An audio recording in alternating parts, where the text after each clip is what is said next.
What's up, guys? So this video was going to be about the Joel Osteen scandal that's going on, but I'm going to push that back a day for this short update. So if you guys been paying attention to, I guess, sports news, then you would know what went down between NBA player PJ Washington and model Brittany Renner. Basically, he was 18 and she was like, "Oh no, I don't think there's anyone stopping someone from giving me a baby," and PJ's all like,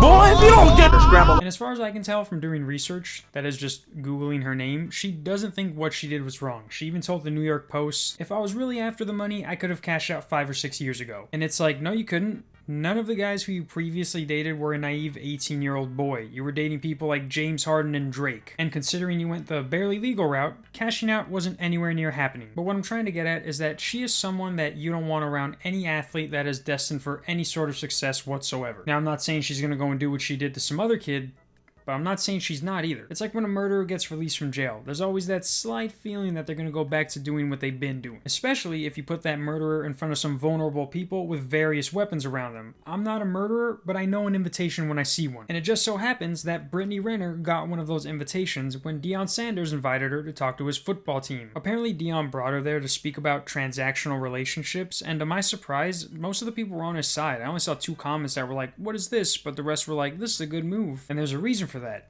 You're poor. You have never been put in this situation, so you automatically think it's good. I'm not saying I'm going to be in that situation, but I'm not bringing in a crackhead to let my students know how bad crack is. This isn't the Dave Chappelle show. But in this video, she basically just says words. They don't mean anything because of who they're coming from. She's literally telling these guys not to avoid transactional relationships. And it's like, yeah, I bet you say that. You brag about having verified people in your DMs. Your whole life is a transaction. You're literally the embodiment of a transactional relationship, and not in a good way. I mean, honey, like, I feel like my DMs, it's like a Nike store. There's nothing but checks. So it just, for me, I feel like Hold on.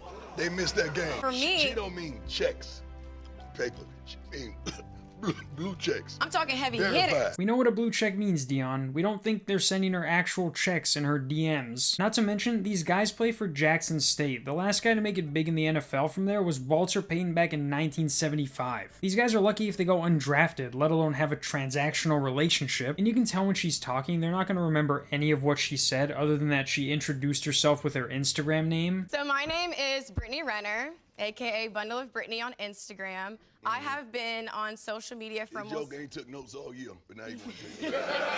I have no idea why Deion thought this was a good idea. Just look at how they react when she walks in the room. Oh my God. Hi.